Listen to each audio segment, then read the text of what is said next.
कक्षा 12 भौतिक विज्ञान में हमारी डेरिवेशन की सीरीज चल रही थी, तो बहुत ही महत्वपूर्ण डेरिवेशन, एक्चुअली में महत्वपूर्ण डेरिवेशन तो चल ही रहे हैं। तो आज की वीडियो में डेरिवेशन संख्या 10 यानी कि 10वां डेरिवेशन है आपका। और इसमें क्या करेंगे हम, क्वेश्चन इस तरीके का आएगा आपका 5 नंबर में कि अनुगमन वेग क्या है, इसकी परिभाषा लिखिए।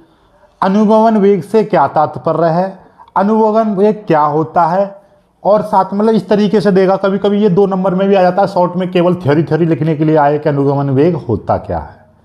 फिर आगे क्वेश्चन जोड़ेगा कि अनुगमन वेग तथा धारा घनत्व में संबंध स्थापित करो, या कभी कभी कहेगा कि अनुगमन वेग तथा धारा में संबंध स्थापित करो।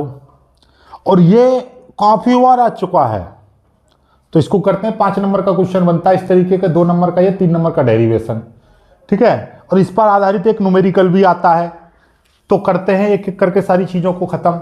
सबसे पहले तो अनुगमन वेग समझो, अनुगमन वेग आखिर होता क्या है, फिर उसके बाद में हम सारी चीजें करेंगे। अनुगमन वेग क्या होता है, आप ऐसा समझिए कोई चालक है, ये मान लीजिए ये चालक है, कोई भी एक चालक तार ले लिया मैंने, क्या ले लिया, ये चालक तार ले लिया, एक चालक तार है, ठीक है। अब इसमें क्या होंगे, बहुत सारे, भाई कोई भी चीज होती है, चालक है, कोई धातु है या कोई भी चीज है, जैसे कॉपर है, एल्यूमिनियम है, तो उसमें बहुत सारे इलेक्ट्रॉन, यानी चालकों में क्या होते हैं, मुक्त इलेक्ट्रॉन होते हैं, तभी तो वो चालक कहलाते हैं, क्योंकि उनमें मुक्त इलेक्ट्रॉन होते हैं। अब ये मुक्त इलेक्ट्रॉन, क्योंकि ये अपनी कक्षा से बाहर की साइड में रहते हैं, मुक्त रहते हैं, क्योंकि ये मुक्त, मान लीजिए कोई आप अपने घर से बाहर रह रहे हैं, तो इधर उधर गति करेंगे नहीं करेंगे, बिल्कुल करेंगे, इस तरीके से हैं, अनियमित गति करते रहते हैं, ठीक है। जैसे ही ये चालक के मुक्त इलेक्ट्रॉन ये अनियमित गति करते रहते हैं, लेकिन जब इनको हम किसी बैटरी से जोड़ देते हैं, आपके घर में जैसे ही पापा आ जाएंगे तो आप सीधे चलने लगोगे, फिर एकदम सही सीधी दिशा में चलने लगोगे, इस तरीके से। जैसे ही ये एक उससे जोड़ा जाता है, बैटरी से जोड़ा जाता है, तो बैटरी के धन सिरे की ओर ये औसत, एक निश्चित औसत वेग से गति करने लगते हैं।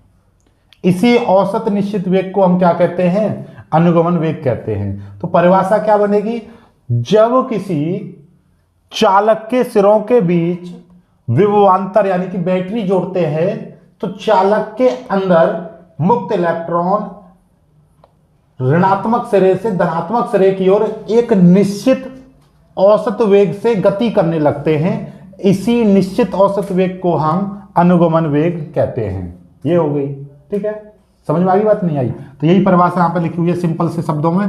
जब किसी चालक के सिरों पर विभवांतर लगाते हैं, तो चालक में उपस्थित मुक्त इलेक्ट्रॉन एक निश्चित औसत वेग से गति करने लगते हैं। इसी औसत वेग को अनुगमन वेग अथवा अपवाह वेग कहते हैं। इसे वीडी, वी सरपेक्स में डी यानी ड्रिफ्ट वेलोसिटी से प्रदर्शित करते हैं। बात खत्म। अब तो समझ में आ गया होगा एकदम बेसिक कॉन्सेप्ट के साथ। चलिएगा आगे देखिए। अब हम सीधे सीधे इसका डेरिवेशन करेंगे, और डेरिवेशन के लिए हमने एक चित्र बना दिया, ये वाला, ठीक है। ये हमारे पास में क्या है, एक चालक तार है, ये क्या है, एक चालक है, चालक तार, ठीक है। और इस चालक तार का मैं लिख दे रहा हूं यहां पे, क्या है, माना एक चालक, माना हमारे पास एक चालक तार है, माना हमारे पास एक चालक तार है जिसकी लंबाई स्मॉल एल है तथा इसका अनुप्रस्थ क्षेत्रफल ए है। ये इतनी थ्योरी लिखनी है, मात्र इतनी। क्या, एक हमारे पास चालक तार है जिसकी लंबाई यानी यहां से यहां तक की लंबाई एल और अनुप्रस्थ काट का क्षेत्रफल, सपोज दैट ये मार्कर आपका तार होता, तो ये कितना, इसका अनुप्रस्थ काट का मतलब ये कितना पाई आर स्क्वायर, इसका ये क्षेत्रफल कितना, अनुप्रस्थ क्षेत्रफल, और इसकी लंबाई कितनी है, ठीक है। ये समझ में आ गई बात। चलिए यहां से आगे का प्रोसेस अब करते हैं। अब हमको पता चलेगा चालक की लंबाई एल है और चालक का अनुप्रस्थ क्षेत्रफल इतना है, तो चालक का आयतन कितना होगा, इस चालक तार का आयतन तो लिख देंगे, चालक तार का आयतन, चालक तार का आयतन कितना हो जाएगा, भाई आयतन बराबर क्या हो जाएगा, क्षेत्रफल इंटू ये दूरी हो जाएगी लंबाई। भाई इसका मैं क्षेत्रफल निकालूं पाई आर स्क्वायर यानी क्षेत्रफल, और इसकी लंबाई की मल्टीप्लाई कर दूं तो क्या हो जाएगा, ए इंटू एल, इतना हो जाएगा। ठीक है, ए क्यों, क्योंकि क्षेत्रफल इंटू लंबाई, सिंपल सी बात है, क्षेत्रफल इंटू दूरी, तो ये आयतन बन जाएगा। ठीक है, ये हो गया। इस चीज को याद रखिए कि इसका बहुत बड़ा यूज है। अब मैं मान के चलूंगा यहां से, माना तार के एकांक आयतन में मुक्त इलेक्ट्रॉन की संख्या बराबर स्मॉल है। हमने मान लिया अपनी ओर से भाई इसमें मुक्त इलेक्ट्रॉन है, ये मुक्त इलेक्ट्रॉन, अब ये मुक्त इलेक्ट्रॉन धनात्मक सिरे की ओर चल रहे हैं। ठीक है, इसका अनुगमन वेग का सूत्र हमको निकालना है। ठीक है, तो हमने मान लिया भाई इसका ये बहुत सारे मुक्त इलेक्ट्रॉन होंगे, तो मैंने एक एकांक क्षेत्रफल लिया तार का, उस एकांक क्षेत्रफल में हमने इलेक्ट्रॉन की संख्या स्मॉल एन मान ली। ठीक है, तो एकांक आयतन में इलेक्ट्रॉन की संख्या स्मॉल एन है, तो मैं एक चीज आपसे पूछूंगा, तो इसके संपूर्ण आयतन में इलेक्ट्रॉन की संख्या कितनी होगी। ऐसे समझो, यदि मैं कह रहा हूं कि एक आयतन में यानी एकांक आयतन मतलब एक यूनिट आयतन का वजन, या वजन मान लो, या एक यूनिट आयतन में 10 इलेक्ट्रॉन हैं, तो बताओ 50 यूनिट आयतन में कितने इलेक्ट्रॉन होंगे। आप कैसे निकालो, जब एक में 10 इलेक्ट्रॉन है तो 50 में कितने हो जाएंगे, 50 इंटू 10 कितने हो जाएंगे, 500 इलेक्ट्रॉन हो जाएंगे। पता चल गई, कैसे पता चली कि हमारा जब एक आयतन में 10 इलेक्ट्रॉन है तो 50 में 50 की गुणा कर दी। ऐसे यदि मैं कह रहा हूं एक आयतन में स्मॉल एन इलेक्ट्रॉन है तो 50 में कितने हो जाएंगे, 50 इंटू एन हो जाएंगे। और यदि मैं कह रहा हूं कि इसका आयतन AL आयतन है तो AL आयतन में कितने हो जाएंगे, AL 50 की जगह पे AL इंटू एन। तो वही चीज यहां पे कही है कि चालक का आयतन AL है, चालक का आयतन इतना है, तो इसके हमने माना कि चालक के तार के एकांक आयतन में इलेक्ट्रॉन की, मुक्त इलेक्ट्रॉन की संख्या स्मॉल एन है, तो तार के संपूर्ण आयतन का मतलब AL, इसमें संपूर्ण आयतन में मुक्त इलेक्ट्रॉन की संख्या, भाई मुक्त इलेक्ट्रॉन की संख्या कितनी हो जाएगी, मुक्त इलेक्ट्रॉन की संख्या ये हम कैपिटल N से प्रदर्शित कर रहे हैं, और ये कितनी हो जाएगी, AL इंटू स्मॉल n। समझ में आई बात क्यों, क्योंकि आपको पता चल गया जैसे एक आयतन में 5 इलेक्ट्रॉन है, तो बताओ भैया 100 आयतन में कितने इलेक्ट्रॉन होंगे, तो 100 इंटू 5 इस तरीके से कर देंगे, है कि नहीं। तो वही जब एक आयतन में स्मॉल n इलेक्ट्रॉन है तो 100 आयतन में 100 इंटू n, तो वही चीज, तो इतने आयतन में कितने, इतने इंटू n। ठीक है, इस चीज का याद रखिए। अब भैया जब हमको इलेक्ट्रॉन की संख्या पता चल गई, तो इस चालक तार में जब इलेक्ट्रॉन हमको पता है, तो पहले चैप्टर में हमने बताया था जब हमको चालक में इलेक्ट्रॉन की संख्या पता है तो वहां से हम आवेश निकाल सकते हैं किसी चालक पर। अब ये चालक तार है, इसमें इलेक्ट्रॉन की संख्या पता है, तो हम इसमें इसका आवेश निकाल सकते हैं कि भैया आवेश कितना होगा, तो हम कह देंगे तार पर आवेश। ठीक है, तो लिख देंगे चालक तार पर आवेश कितना होगा भाई, आवेश, तो आवेश बराबर Q बराबर क्या होता है, फॉर्मूला NE होता है, फॉर्मूला Q बराबर NE। ठीक है, क्योंकि यहां पर हम इसकी बात कर रहे हैं कैपिटल L, क्योंकि चालक तार में मुक्त इलेक्ट्रॉन की संख्या कितनी कैपिटल N से प्रदर्शित करी है, तो NE हो जाएगी। तो Q बराबर क्या हो जाएगा, N की जगह पर क्या आ जाएगा, AL N और E हो जाएगा। ये इतना आवेश आ जाएगा उस पर, भाई मुक्त इलेक्ट्रॉन की संख्या इतनी है और एक इलेक्ट्रॉन पर इतना आवेश होता है, तो इतने इलेक्ट्रॉन पर इतने गुणा इतने हो जाएगा, सीधी सीधी बात है। तो ये भाई आवेश बराबर NE होता है, फॉर्मूला Q बराबर NE होता है। N क्या होता है, इलेक्ट्रॉन की संख्या। तो यहाँ पर इलेक्ट्रॉन की संख्या कितनी है, इलेक्ट्रॉन की संख्या ये है जिसको हमने N से, कैपिटल N से प्रदर्शित कर रखा है, तो कैपिटल N इंटू E, तो इसकी वैल्यू इंटू E ये आ जाएगा। ठीक है, चलिएगा, ये आ गया। अब हम जानते हैं कि भैया Q का एक और फॉर्मूला होता है IT। क्या होता है, IT। Q बराबर क्या होता है, IT होता है। तो हम यहाँ पे लिख देंगे Q का मान यहाँ पे ले देंगे।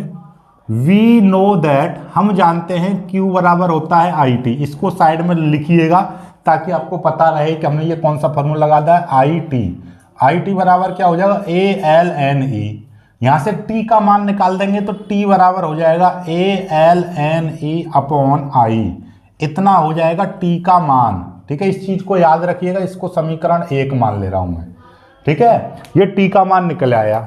ओके, हमें ना तो हमको T नहीं चाहिए था, हमको क्या चाहिए था, हमको चाहिए अनुगमन वेग और धारा घनत्व में संबंध। इस चीज को याद रखिएगा, अपने दिमाग में मस्तिष्क में रखिएगा। हमको ये चाहिए अनुगमन वेग। अब अनुगमन वेग निकालेंगे हम, तो भाई जब इलेक्ट्रॉन, देखो पहले नॉर्मली हम सूत्र से चलेंगे।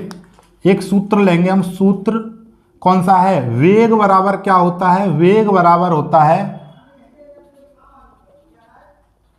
विस्थापन बट्टे समय अंतराल, यानी कि समय लिख दे रहा हूं। ठीक है, अब मैं मान के चल रहा हूं कि भैया एक इलेक्ट्रॉन को यहां से यहां तक पहुंचने में, भाई क्योंकि ये इलेक्ट्रॉन चल रहे हैं, भाई जब इसको इससे जोड़ दिया है तो ये इलेक्ट्रॉन चल रहे हैं, तो मैं मान रहा हूं एक इलेक्ट्रॉन को इस सिरे से इस सिरे तक पहुंचने में लगने वाला समय स्मॉल टी है। क्या है, स्मॉल टी है। और इसका यहां से यहां तक चलने में विस्थापन कितना होगा, यहां से यहां तक की न्यूनतम दूरी एल, क्योंकि विस्थापन यहां से यहां तक की दूरी यानी कम से कम दूरी, न्यूनतम दूरी, तो वो हो जाएगी एल। ठीक है भाई, यहां से यहां तक की दूरी एल।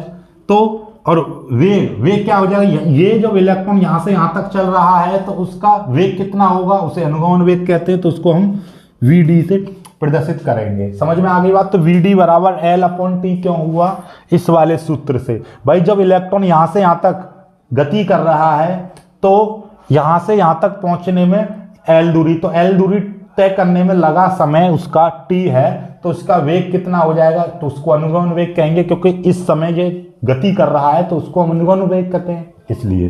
ठीक है, समझ में आई बात नहीं है, ये आ जाएगा। ओके, अब हमारे पास टी का मान समीकरण 1 से, टी का मान समीकरण 1 से रखने पर, इस पर हम समीकरण 1 से टी का मान रख देंगे इसमें, तो वी डी बराबर क्या हो जाएगा, वी डी बराबर L upon A L N E upon हो जाएगा टी। ठीक है, अब T sorry A L N E upon I, T नहीं आई, टी का तो मान ही रखा है ना, आई हो जाएगा। आई की मल्टीप्लाई ऊपर हो जाएगी, तो वी डी बराबर क्या हो जाएगा, L into I upon A L N E हो जाएगा। ठीक है, ये आ जाएगा। अब ये आपको दिखाई दे रहा है कि ये भी आपका क्या है, नीचे ये भी एल है ये वाला, तो इस एल से ये वाला एल कट जाएगा, तो यहाँ से मैं लिख दूँ इसको, यहाँ से इस तरीके से लिख दे रहा हूँ, तो ये कितना हो जाएगा, ये आपका आ जाएगा वी डी बराबर आ जाएगा आई अपॉन ए एन ई, इतना आ जाएगा। ठीक है, यहाँ तक आ गया, कोई दिक्कत नहीं है। ठीक है, तो इसी को बोलेंगे हम, ये अनुगमन वेग तथा धारा में संबंध होता है। ये क्या है, अनुगमन वेग और धारा में संबंध। यदि यहाँ तक कहेगा, आपसे कहे कि अनुगमन वेग तथा धारा में संबंध निकालो, तो वो यही है। ठीक है, यदि क्वेश्चन में कहता कि अनुगमन वेग और धारा में संबंध, धारा घनत्व नहीं, धारा में संबंध। ठीक है, तो यहाँ से कहेगा धारा में संबंध, तो ये हो जाएगा अनुगमन वेग तथा धारा में संबंध, यही है संबंध। ठीक है, संबंध का मतलब क्या है कि एक ऐसा फॉर्मूला जिसमें अनुगमन वेग भी आ रहा हो और धारा भी आ रही हो, तो अनुगमन वेग और धारा ही आ रही है। ठीक है, यहां से यदि मैं आई का मान निकालूं, आई बराबर क्या हो जाएगा, आई बराबर ए एन ई इसमें मल्टीप्लाई हो जाएगी, तो ए एन ई और V D, A N E की इसमें मल्टीप्लाई कर देंगे तो आई बराबर इतना निकल आएगा। इस चीज को याद रखिएगा, इसको समीकरण 2 मान लो, कोई दिक्कत नहीं है। तो यही है अनुगमन वेग और धारा में संबंध। हमको तो धारा घनत्व चाहिए, तो धारा घनत्व क्या होता है, धारा घनत्व जे बराबर होता है आई अपॉन ए। तो जे बराबर आई की वैल्यू रख देंगे, कितनी है आई की वैल्यू, ये समीकरण 2 से ए एन ई वी डी, और नीचे है ए। अब आपको दिखाई दे रहा है कि ए से ए कट जाएगा, तो जे बराबर कितना आ जाएगा, एन ई वी डी, तो यही है, यही अनुगमन वेग, अनुगमन वेग तथा धारा घनत्व में संबंध है। यही है भाई अनुगमन वेग और धारा में संबंध, J बराबर NEVD। यदि आपसे कहे कि अनुगमन वेग और धारा में संबंध निकालो तो I बराबर ANEVD, इतना छोड़ देना है। यदि आपसे कहे कि अनुगमन वेग और धारा घनत्व में संबंध निकालो तो वहां से बस एक लाइन धारा घनत्व का फॉर्मूला लगाओगे, ये वैल्यू रख दोगे तो ये आ जाएगा, ये हो गया। यदि आपसे कहे कि अनुगमन वेग के लिए व्यंजक निकालो या अनुगमन वेग के लिए सूत्र स्थापित करो तो VD बराबर I/ANE यहाँ तक। तो 1 2 3 तीनों के तीनों रिजल्ट आपके लिए बहुत ज़्यादा इंपॉर्टेंट है और यहीं से आपका सवाल आता है, इसी पर बेस्ड सवाल आता है और सवाल भी इसी तरीके से किया जाता है। बस अनुगमन वेग पूछेगा, जबकि चालक का अनुप्रस्थ क्षेत्रफल दे रखा होगा, उसमें इलेक्ट्रॉन की संख्या दे रखी होगी और I आपको दे रखी होगी कि उसमें धारा कितनी है। ठीक है, यहीं से सारी चीज़ें आप निकाल लोगे। क्लियर हुई बात? तो आई होप कि आपको ये समझ में आ गया होगा डेरिवेशन बहुत ही अच्छे से। प्रश्न संख्या अर्थात ये डेरिवेशन संख्या 10 थी। डेरिवेशन संख्या 11 में हम कराएंगे आपको। 11 में कौन सा डेरिवेशन है ये भी मैं आपको बता दे रहा हूँ ताकि आपका इंटरेस्ट बना रहे कि हमको क्या क्या मिलेगा आगे। ठीक है, 1 मिनट होल्ड रहिएगा। हाँ देखिएगा, अब हम करेंगे ओम का नियम और अनुगमन वेग के आधार पर ओम के नियम का सत्यापन। ओम का नियम क्या है, अनुगमन वेग के आधार पर ओम के नियम को सत्यापित कीजिए। इस तरीके से प्रश्न आता है जो कि बेहद इंपॉर्टेंट है, काफ़ी बार आ चुका है, हर दूसरे मॉडल पेपर में आपको दिखाई देगा ये वाला प्रश्न, तो देख लीजिएगा, इसको कर लेंगे। ठीक है, वीडियो को लाइक करना, शेयर करना और चैनल को सब्सक्राइब जरूर कर लीजिएगा। जय हिंद।